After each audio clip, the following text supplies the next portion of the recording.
নমস্কার বন্ধুরা, নেপাল ট্যুরের তৃতীয় পর্বে আপনাদের স্বাগত। আগের পর্বে আপনাদের দেখিয়েছিলাম চিতবাংয়ে রিভার ভিউ এক 3 স্টার হোটেল, যেটা আমরা 2300 টাকায় পেয়েছিলাম। তার রিভিউ এবং বুকিং ডিটেলস, এছাড়া রিভার ক্যানোয়িং এবং জঙ্গল সাফারির খরচা এবং বুকিং ডিটেলসও উল্লেখ করেছিলাম। এই পর্বে আপনাদের দেখাবো পোখরার হোটেলের রিভিউ এবং পোখরার সাইট। 25 ডিসেম্বর আজ আমরা এসেছি পোখরাতে। এই হলো আমাদের রুম, দেখে নিন।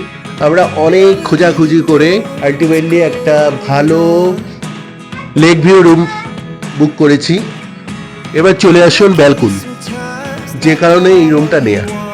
এই হচ্ছে হিউজ ব্যালকনি, বিশাল ব্যালকনি, এবং এটা লেক সাইড রোডের উপর এই হোটেলটা। আর এদিকটা দেখুন, এদিকে দেখতে পারবেন হিউজ পর্বতমালা।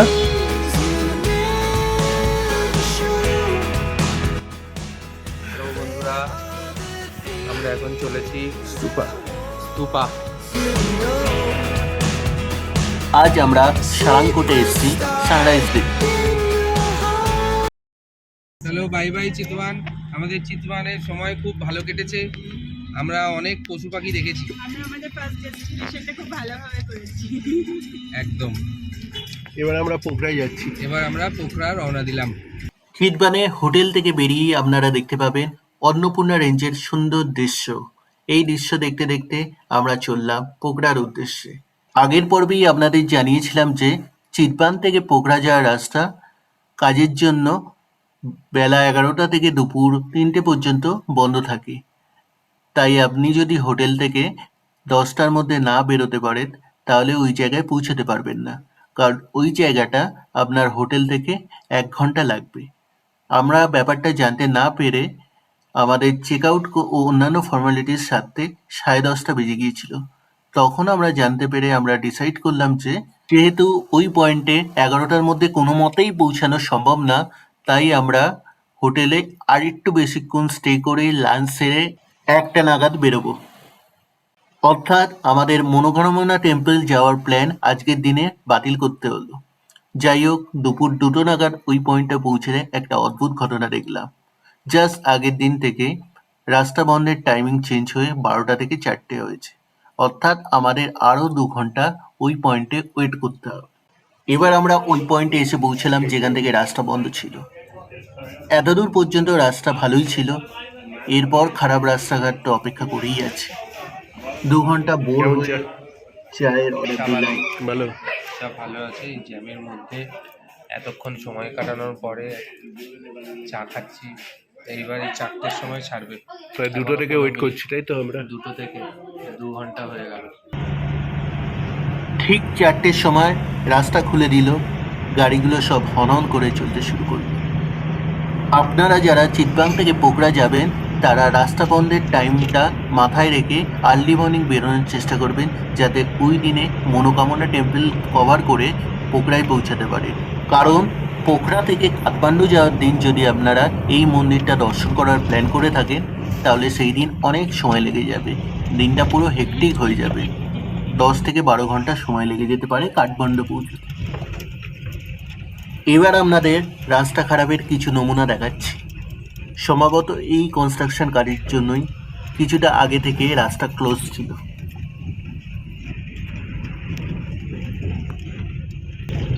চারদিকে ধুলোয় ধোঁয়া হয়ে গেছে, কনস্ট্রাকশনের কাজ হচ্ছে। আবার রাস্তা ভালো হয়েছে। আপনারা দেখতে পাচ্ছেন রাস্তার পাশ দিয়ে যে নদীটি বয়ে চলেছে তার নাম ত্রিশুলি। এই জায়গায় জ্যাম তৈরি হয়ে গেছে, কারণ কনস্ট্রাকশন কাজের জন্য ওয়ান ওয়ে বন্ধ করে আর একটা ওয়ে দিয়ে দুই দিকে ট্রাফিক পাস করানো হচ্ছে। ওয়াও, স্নো না? পোখরা, কাঠমান্ডু এবং চিতবাংয়ের ভৌগোলিক অবস্থান নিয়ে কোনো সিম্পল ম্যাপ ড্র করা হয়, সেটাকে অনেকটা টি এর মতো দেখাবে। চিতবাং থেকে ওই টি এর মিডল পয়েন্ট পর্যন্ত পৌঁছাতে 2 ঘন্টা লাগবে। সেখান থেকে রাইটে যদি 4 ঘন্টা যান তাহলে কাঠমান্ডু, এবং লেফটে 4 ঘন্টা গেলে পোখরা। মনোকামনা টেম্পলটি পোখরা এবং কাঠমান্ডুর ঠিক মিডিলে পড়বে, জাংশনটা জাস্ট রাইটে। নেপালের সর্বত্রই প্রায় রাস্তার কাজ চলছে, আপনারা দেখতে পাচ্ছেন এখানেও ডবল ও এর কাজ চলছে। তাই আমার মনে হয় আর 2 বছর ওয়েট করে নেপালে এলে জার্নিটা অনেকটা কমফোর্টেবল হবে। এখন বাজে রাত 8টা, আমরা লেকসাইড রোডে ঢুকে গেছি। এখান থেকে আমাদের হোটেল ম্যাপে দেখাচ্ছে 1 minute. Your destination is on the right. আমরা জাস্ট হোটেলে পৌঁছালাম। হোটেলের নাম হিমালয়ান ভ্যাকেশন। এই রিসেপশন আর এই সিঁড়ি। এই হোটেলের সবচেয়ে বড় সমস্যা হলো হোটেলে কোনো লিফট নেই। আমাদের একটা রুম 3rd ফ্লোর আর একটা 5th ফ্লোর, মানে বাংলা হিসেবে 4 তলা এবং 6 তলা। তাই প্রতিদিন 3-4 বার ওঠানামা করা খুবই কষ্টকর। এবার আমরা রুমে প্রবেশ করছি। আপনাদেরকে রুম ট্যুর এবং রুমের ডিটেলস কাল সকালেই দেখাবো, কারণ সকালে ভিউটা ভালো। এই হলো রুম। আপাতত আমরা রুমে একটু ফ্রেশ হয়ে ডিনার করতে বেরোবো। খুব সমস্যা তোমাদের। 30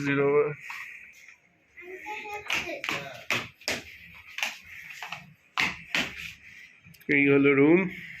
গুড মর্নিং ফ্রেন্ডস, আজকে নেপাল ট্যুরের ডে 4 এবং পোখরায় আমরা কাল এসেছি। পোখরায় আমাদের ডে 2। ঘুম থেকে উঠলাম, এখন ঘড়িতে 7:30 বাজে। আপনাদের বাইরেটা দেখাচ্ছি। এই রুমের ব্যালকনি দিয়ে আমরা বেরোচ্ছি। ব্যালকনি থেকে নিচের দিকে তাকালে পোখরা লেক বা ফেওয়া লেকের ভিউ দেখা যাচ্ছে। আর ওদিকে হিমালয় রেঞ্জ দেখা যাচ্ছে। উঠেছে বেগম, মেরি ক্রিসমাস। হ্যাঁ, কি হলো? যা, বেগমের মুড অফ কেন? বেগম বলে গিফট পাইনি। বেগম, আমাদের তো খুব মন খারাপ, তাই ভীষণ। টাকা দিয়েছে, সান্তা ক্লজ টাকা দেয়, তোমরা দেখি দাদা এসছে। দাদা, বিশ্বাস করছে না। পুটু, দু জায়গায় যদি মজা ঝোলায় তাহলে হবে বলো? Putu merry Christmas. গিফট পেয়েছো? বেগমও পাইনি। গিফটগুলো সব বাড়িতে পার্সেল করে যাচ্ছে। সান্তা ক্লজ, গিফটগুলো সব বাড়িতে পার্সেল হয়ে যাবে। তোমরা তো সান্তা ক্লজকে জানাওনি নেপালে আসছো, তাই সান্তা ক্লজ জানবে কি করে? কি করে জানবে? আমরা রেস্টুরেন্টে যাচ্ছি। হোটেলের সাথে কমপ্লিমেন্টারি ব্রেকফাস্ট আছে। এই হোটেলটি নতুন হয়েছে, এখানে লাঞ্চ আর ডিনারের কোনো ব্যবস্থা নেই। তাই আমরা গতকাল রাত্রিরে পাশের একটা রেস্টুরেন্ট থেকে ডিনার করেছিলাম। এই প্রসঙ্গে একটা ইম্পর্টেন্ট জিনিস বলে রাখি, এখানে কোনো হোটেল বা রেস্টুরেন্ট ভারতীয় 100 বা 500 টাকার 1.5 এর বেশি রেটে দেয় না। তাই আমরা নেপালি কারেন্সি এখানে ইউজ করেছি। নেপালের কোন কোন সিটিতে ভারতীয় 500 টাকার নোট চলে এবং কি রেটে পাওয়া যায় তার ডিটেলস নিয়ে আমরা আলাদা একটা ভিডিও করেছি, ডিসক্রিপশন বক্সে লিঙ্কটা দিয়ে দেবো। ब्रेड ऑमलेट दूसरा कप भी आपने दे देंगे। ठीक है ना? ठीक। और चाय में कॉफी में क्या देंगे? मेरा चाय। आपके रूम में एक ही रूम में भेजना है कि 2 रूम में भेजना है? एक ही रूम में भेज, नीचे वाला रूम में भेज दीजिए। হ্যাঁ, নিচে বেলা রুম। अच्छा व्यू दिखना है तो आपके आपके बालकनी से ब्रेकफास्ट करना अच्छा है। वहाँ से हिमालय भी दिखता है, बहुत अच्छा। চলো তাহলে 5 তলায় যাও। ওনারের কথা অনুযায়ী আমরা রুমের ব্যালকনিতে বসে হিমালয়ের ভিউ দেখতে দেখতে ব্রেকফাস্ট সেরে ফেললাম। ছোট হোটেল, তাই বাফে ব্রেকফাস্ট নেই। আপনারা যা দেখতে পেয়েছেন ওই ছিল ব্রেকফাস্টের menu. Hello friends, merry Christmas. আজ 25 ডিসেম্বর। আজকে আমরা এসেছি পোখরাতে। আমরা অ্যাকচুয়ালি গতকালই এসেছি রাত্রিরে। আজকে আমরা ফুল ডে সাইট সিন করবো। এই হলো আমাদের রুম, দেখে নিন। আমরা অনেক খোঁজাখুঁজি করে আলটিমেটলি একটা ভালো লেক ভিউ রুম বুক করেছি। এই আমাদের বেডরুম থেকে লেকের ভিউ, এই বড় গ্লাস উইন্ডোটা আছে, এখান থেকে আপনারা দেখতে পারবেন লেকের ভিউ। আমি দেখতে পাচ্ছি এখান দিয়ে অনেকগুলো বোট দাঁড়িয়ে আছে। এখান থেকে বোটিং হয় আশা করি। তো নিচে গিয়ে আরো বেটা শুনবো যে কত করে বোটিং প্রাইস। কিন্তু আপাতত এখান থেকে পাহাড়ের বিউটি এবং লেকের বিউটি আমরা দেখতে পাচ্ছি।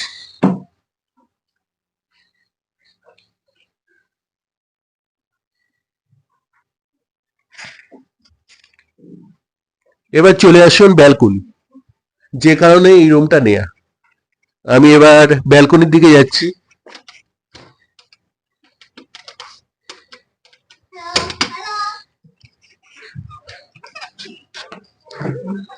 এই দেখুন, এই হচ্ছে হিউজ ব্যালকনি, বিশাল ব্যালকনি, এবং এটা লেক সাইড রোডের উপর এই হোটেলটা। এখান থেকে দেখতে পাচ্ছেন সবাই যাতায়াত করছেন। এই ব্যালকনিতে বসে আপনাদের সময় কেটে যাবে। আর এদিকটা দেখুন, এদিকে দেখতে পারবেন হিউজ পর্বতমালা। প্রতীক চলে এসছে, প্রতীক একটু বলো। খুব অসাম ভিউ। আমরা সকাল থেকে খুব ক্লিয়ার স্কাই, একদম অন্নপূর্ণা রেঞ্জ পুরো ফুল ক্লিয়ার দেখা যাচ্ছে। আর পোখরা লেকও খুব সুন্দর লাগছে দেখতে, আকাশ খুব পরিষ্কার রয়েছে, খুব এনজয় করছি। এই যে দেখতে পাচ্ছেন আপনারা, ওটা হলো অন্নপূর্ণা রেঞ্জ, এবং মাঝে একটা আছে মৎস্য পুচড়ে। আর এই বিশাল ব্যালকনি, এখানে একটা ডাইনিং টেবিল আছে। আমাদের আসলে দুখানা রুম নেওয়া হয়েছিল, 5 তলায় এবং 3 তলায়। তো আমরা এই ডাইনিং টেবিলে বসে ব্রেকফাস্ট করেছিলাম। ব্রেকফাস্ট করতে করতে লেকের ভিউ প্লাস পাহাড়ের ভিউ অসম লেগেছে, দারুণ লেগেছে। ফুলটাও কি সুন্দর না কালার,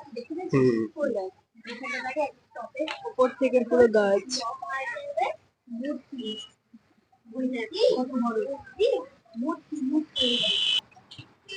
বাথরুমটা চলো দেখিয়ে দিই।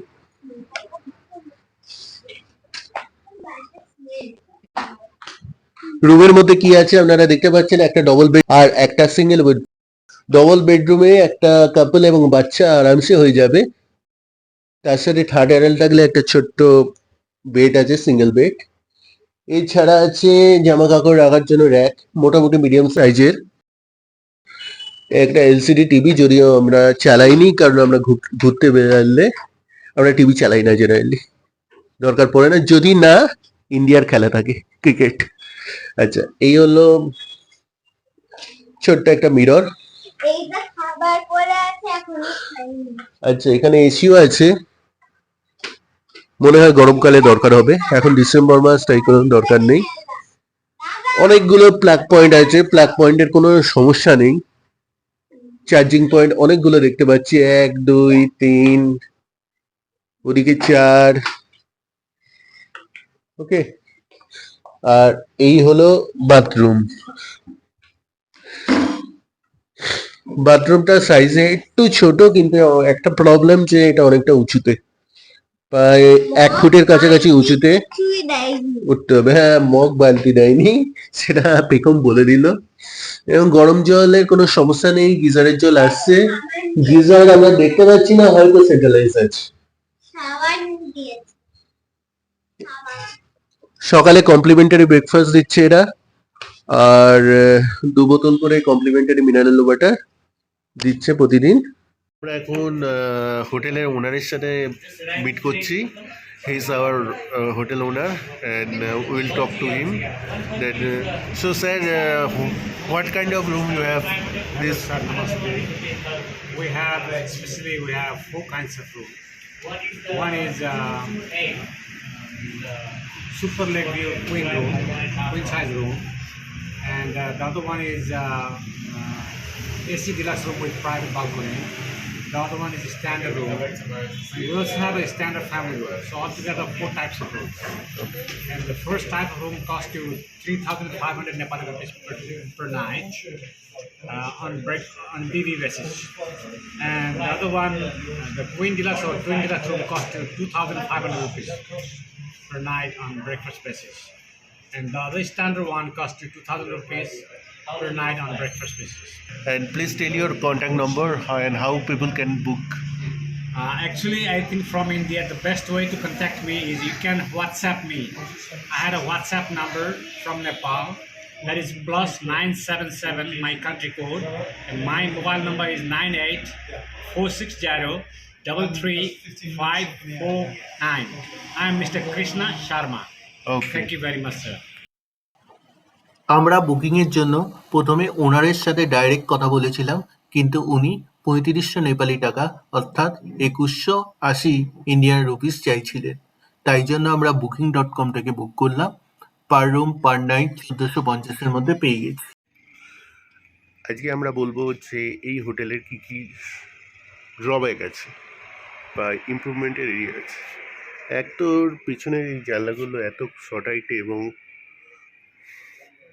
সবাই যেতে পারবে, তো এখানে প্রাইভেসিটা খুব লিমিটেড। এই পুরো আপনার রুমটাকে ঘুরে যে কেউ চলে যেতে পারবে। এই যে দেখুন, এটা আমাদের রুম, এর পেছনে যে কেউ দাঁড়াতে পারবে। এটা হলো আমাদের ব্যালকনি, সেটাও কমনলি অ্যাক্সেসিবল। বাথরুমটা ফ্লোর থেকে প্রায় 1 ফুট ওপরে। কাঁচের দরজার তলা দিয়ে অনেকটাই ফাঁকা, যেখান দিয়ে ঠান্ডা ঢুকতেই পারে, দেখতে পাচ্ছেন। আর সবচেয়ে বড় সমস্যা হলো এই হোটেলে লিফট নেই। হোটেলের রুম থেকে আমরা শিবা টেম্পল দেখতে পাচ্ছি। এখানে সাইট সিন করতে আজকে আমরা যাব। হোটেলের পেমেন্ট সম্পর্কে এক গুরুত্বপূর্ণ আপডেট দিয়ে রাখি। হোটেল নেপাল কারেন্সি অ্যাকসেপ্ট করে। ইন্ডিয়ান কারেন্সি 500 টাকার নোট অথবা পুরনো 100 টাকার নোট দিলে 1.5 রেট দেয় এবং শুধুমাত্র নতুন 100 টাকারই 1.6 রেট দেয়। আর একটা গুরুত্বপূর্ণ ইনফরমেশন দিয়ে রাখি, চিতবান থেকে পোকরায় কেউ যদি স্করপিও গাড়ি বুক করে পিক আপ অ্যান্ড ড্রপের জন্য, তাহলে প্রায় 10 থেকে 12,000 নেপালি কারেন্সি লাগে। কিন্তু আমরা যেহেতু 10 দিনের জন্য ইনোভা বুক করেছি, আমাদের সে প্রয়োজন হয়নি।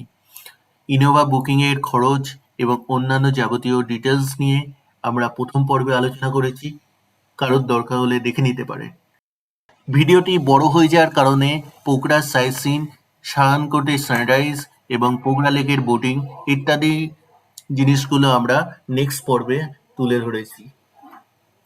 সুতরাং বন্ধুরা, আজকের এই ভিডিওটা এখানেই শেষ করছি। ভিডিওটি কেমন লাগলো অবশ্যই জানাবে। ভালো বা খারাপ যাই লাগুক না কেন কমেন্টে জানাবেন। আর ভালো লাগলে চ্যানেলটা সাবস্ক্রাইব করে নেবেন। ধন্যবাদ।